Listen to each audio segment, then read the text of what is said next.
Welcome to our year-end episode of Atlantic Debrief, our social media interview show and podcast here at the Atlantic Council's Europe Center, where we discuss the latest issues and developments in transatlantic relations. My name is Rachel Rizzo. I'm a non-resident senior fellow here at the Atlantic Council's Europe Center, and today I am joined by our team, Atlantic Council Debrief co-host Damir Marusic, Britain Debrief host Ben Judah, Balkans Debrief host Ilva Tare, all senior fellows here at the Atlantic Council's Europe Center. So welcome to all of you, and hope you guys are getting ready for a little bit of an end-of-year break. This year on our debriefs, we've heard from senators, ambassadors, MEPs, and various experts about issues touching on just about everything in Europe, from Germany's Zeitwende, the Trade and Technology Council, President Macron's state visit to Washington, Serbia-Kosovo relations, the political tumult in Britain, which just seems ongoing, and more. So as we approach the end of a truly historic year, we thought it might be fun and interesting to gather all of us together to do a debrief on our debriefs, if you will, and kind of have a discussion on some of the discussions that we've had over the last 12 months. So as we know, the Russian invasion of Ukraine has really dominated headlines over the last 8 months and has driven a lot of the developments in not just the transatlantic space, but in foreign policy around the world. So let's start out with what's at the top of our mind for, I'm sure, all of us, which is the visit of Volodymyr Zelenskyy to Washington, D.C. yesterday. He came to Washington, had a speech in Congress, met with leaders, met with Biden, and obviously was there for a couple reasons. The first, obviously, to thank the American people and to ensure continued unity as the 118th Congress commences on January 3rd. And then, of course, to ask Biden for increasingly lethal weaponry, which I think is a continued disconnect between what Ukraine is asking for and what the Biden administration is willing to provide. So, Ben, let me start with you. Give us a sense of what you thought of his visit. Was it a success, and do you think he got what he was looking for? I think he did get what he was looking for in terms of weaponry, but I couldn't help but noticing that I think his symbolic power is starting ever so slightly to diminish. I think that this is going to be remembered as the last great moment of Zelenskyy, the kind of global superstar. And I just felt that he wasn't dominating the conversation, even though he was here, in a way that he did at like the peak of his symbolic power in sort of March, April, May. That's interesting. Damir, let me turn to you on that. Would you agree with some of the assessment that Ben gave? And Ben, I'm interested that you said that you think that Zelenskyy got what he wanted. I would sort of disagree with that. I think he probably asks for more than he knows that he's going to get, but I think that probably leaves him with a little bit of perpetual disappointment. But Damir, I'd be interested in what you thought about the visit, how you think Europe is reacting to it. And do you think the visit to DC underscored anything about Europe's role in this continued war? Well, look, I was actually on a flight to Europe as this was all going down, and there was all sorts of Christmas mess in Frankfurt Airport. So, I followed this by reading the news, not really watching any of it live in real time as I would be otherwise.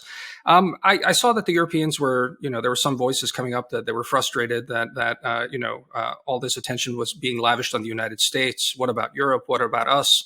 Sort of standard fare, but then, more sensible voices saying, okay, simmer down, without the United States, none of this would have been possible. And quite frankly, without the United States aid, Ukraine would be a much bigger mess for Europe. I mean, one can imagine how the war would have been going very differently if, say, Donald Trump was in power and there was the aid was not forthcoming as it has been under Biden.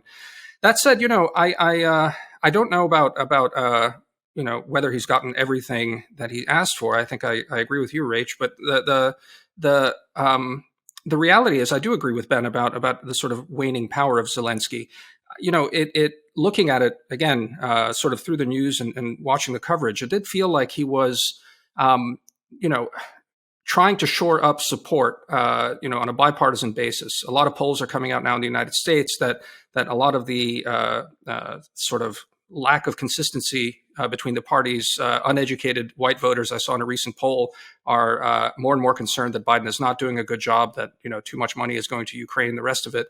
I'm not sure that he succeeded in doing that. I even seen some grousing from Republicans that this was a Democratic photo op. And quite frankly, even if there is support for Ukraine, a pretty solid support among Republicans in Congress, especially in the Senate, this feels like one of those issues that someone like Donald Trump, specifically Donald Trump himself, really could drive a truck through that kind of wedge issue, where the core of the party thinks that this is the right thing to do and they should be doing what they're doing. But in fact, someone like Trump just points out where most of his voters are, which is increasing discontent with this. And I'm not sure that the trip managed to bridge that gap. Yeah, no, I would agree with that. I think, a lot of us have had discussions over the last 8 months about the impressive transatlantic unity that we've seen regarding support for Ukraine. But as Americans, go to the gas pump and pay more money than they're used to, they're paying more for groceries. There's starting to become sort of more vocal about the monetary support that we're giving to Ukraine and sort of tying that back to U.S. domestic politics, which, I think is a flawed comparison for a few reasons, but it's there and it's happening and it's something that we have to contend with. Ilva, I'd like to turn to you a little bit. You obviously focus on the Western Balkans. So let's broaden the conversation a little bit and bring that region in. What have you been looking at over the last few months in that specific region? How is maybe the Western Balkans thinking about the ongoing war in Ukraine? I know there are some complicated relationships at play there, but what are you looking at going forward as well? Well, Rachel, I think we all agree that Ukraine changed the security architecture of Europe, and not only, perhaps.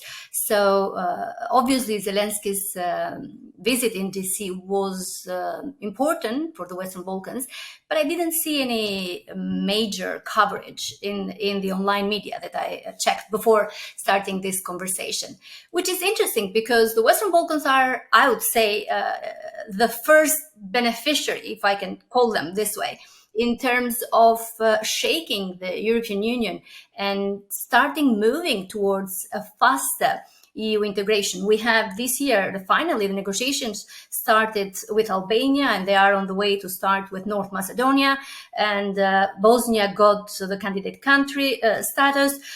Kosovo got visa liberalization by January 2024.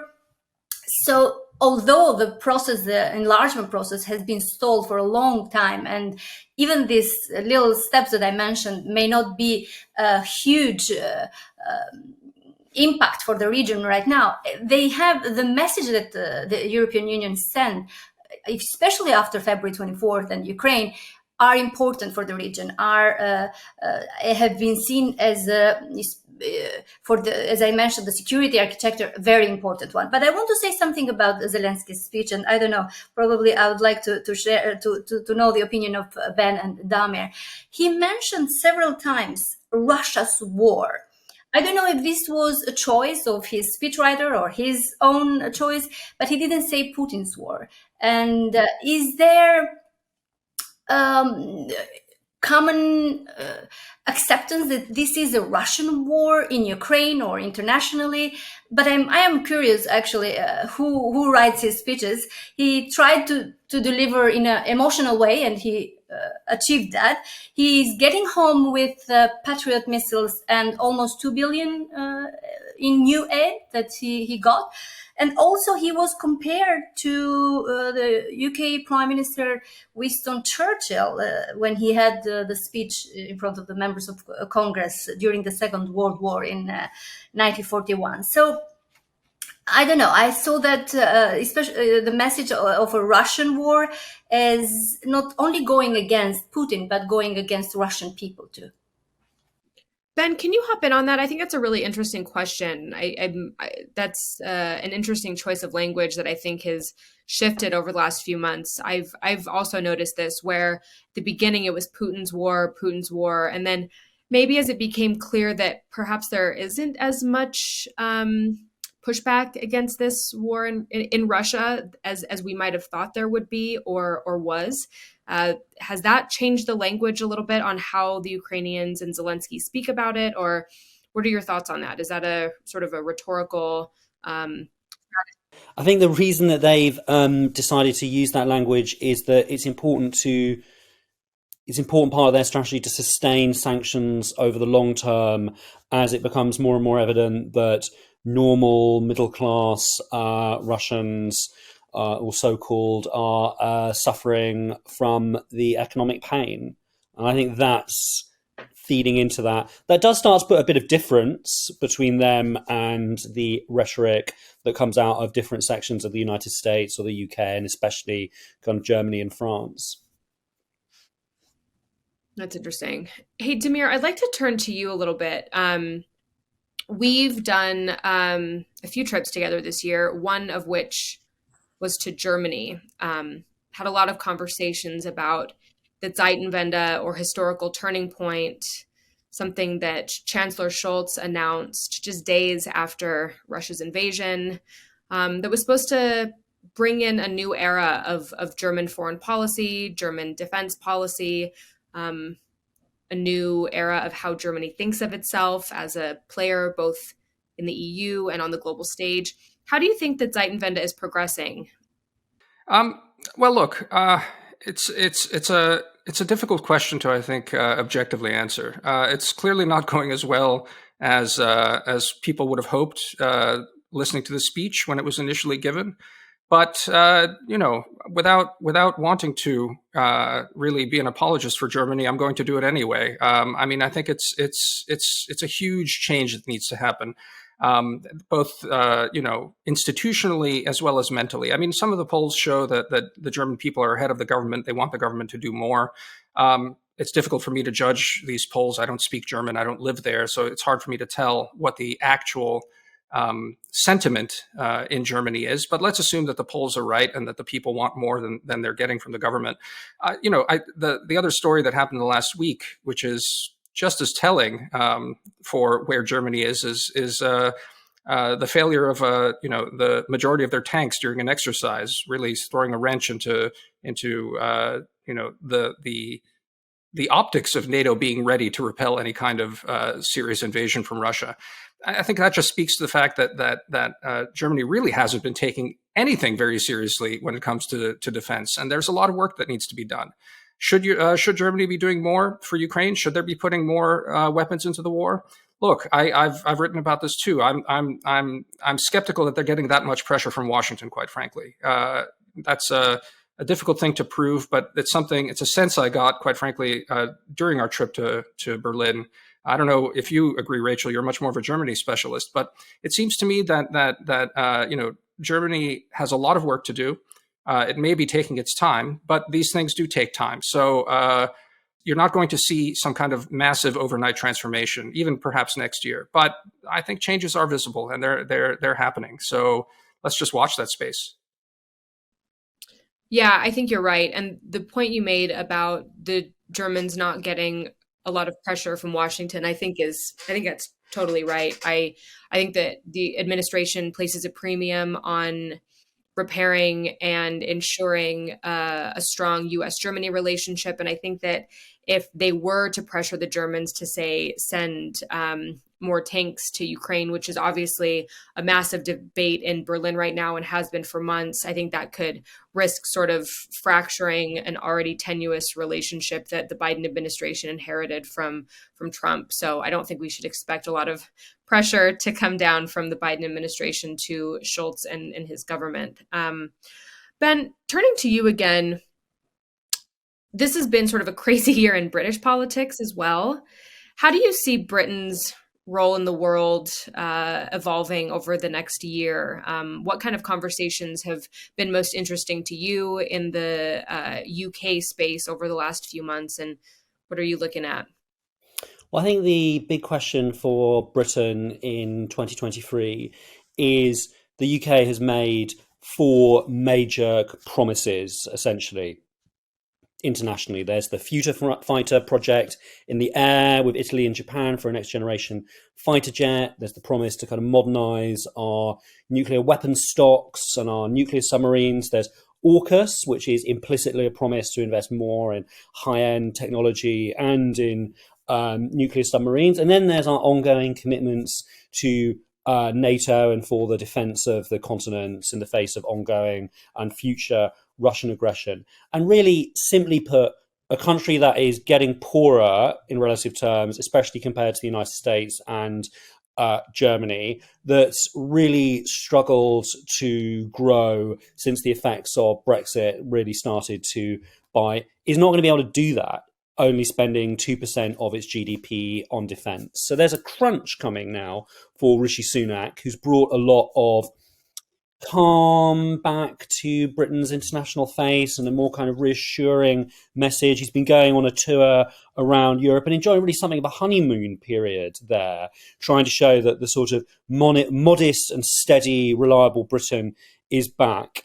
He's not going to be able to simply smile and wave right through the rest of next year. He's going to have to make some hard choices. And that really is a strategic choice in which, does he actually think that the threat to Europe, the threat to the UK, and the threat to Australia coming from Russia and China merits the UK really moving its defence expenditure up to 2.5% or 3% of GDP, as there's a growing clamour in Parliament to do so, at the expense of Britain's public services, which are coming under extreme strain following COVID, and many aspects of which are beginning to unravel in places. Is that really what he thinks? That NATO countries, that Britain is at threat, that Australia is at threat, or not?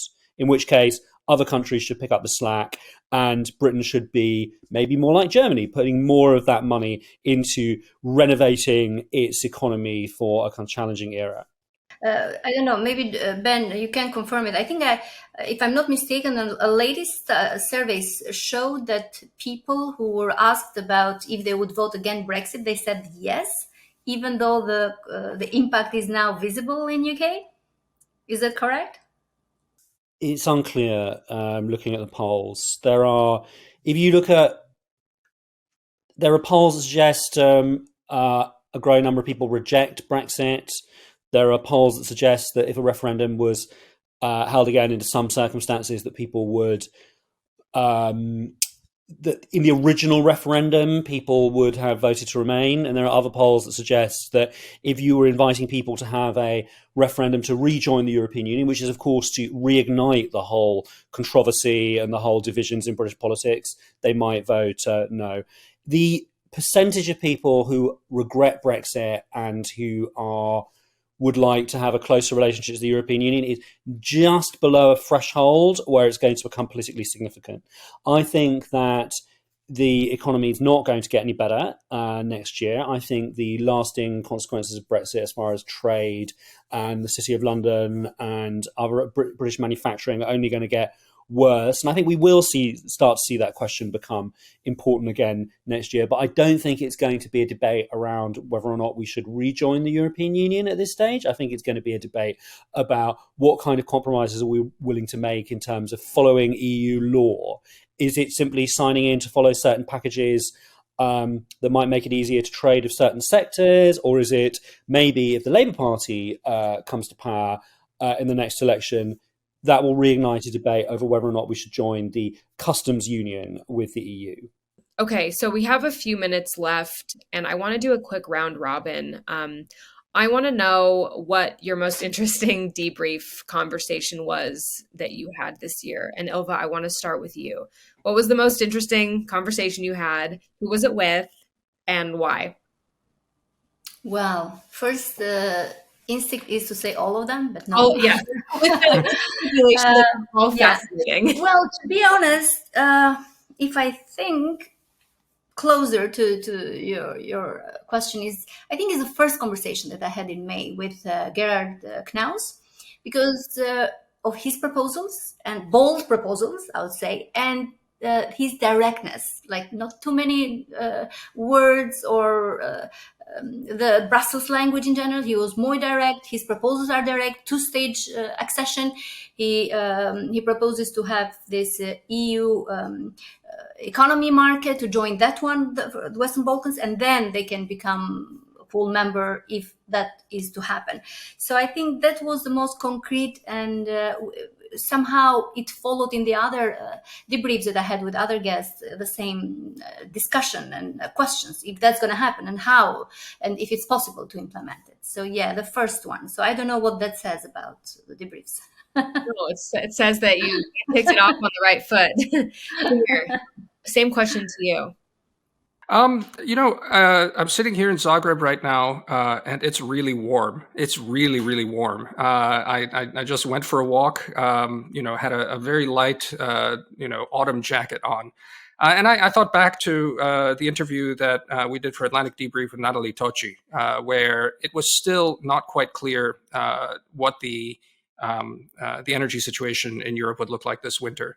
She was largely speaking about Italy and their situation, and was nonplussed by it. She said it'll be fine.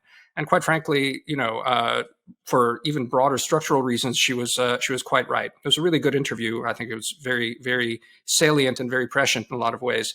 But on my mind now, as a result, is I think Europe is going to make it past this winter quite easily. Climate change, will help, but also all the preparations worked. The big question is what happens next year. This war is clearly not ending, barring some kind of miracle in the next year. And so getting Europe to the point where it can get through next year's winter is going to be the big challenge. And that's, I think, the story that I'm watching. And so big ups to Natalie Tocci and her interview with us. Go watch it. And just to add one sentence there, and if the EU unity will remain in place till next winter. And yes, energy, I believe, is going to be the key word for 2023. Well, Damir, if it makes you feel any better, I just got up early to shovel all the snow that fell in Salt Lake City last night. Was not in a light fall jacket. I was in a winter coat with a fur hood and gloves and boots. So that was fun for all of us. Ben, over to you.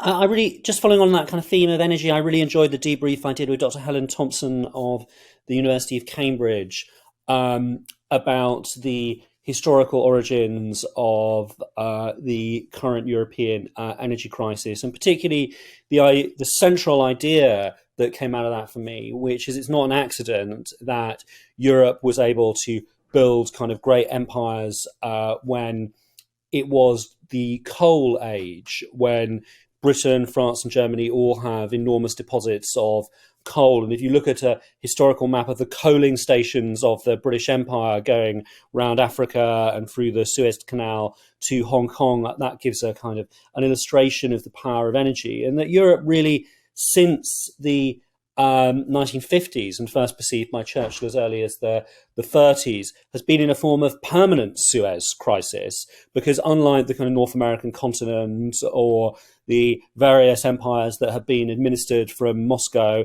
it doesn't have sufficient oil or gas resources not to be dependent on others. And that interview really helped me understand that what's happening now is another variant of a crisis that Europe has been in several times before since the 1950s.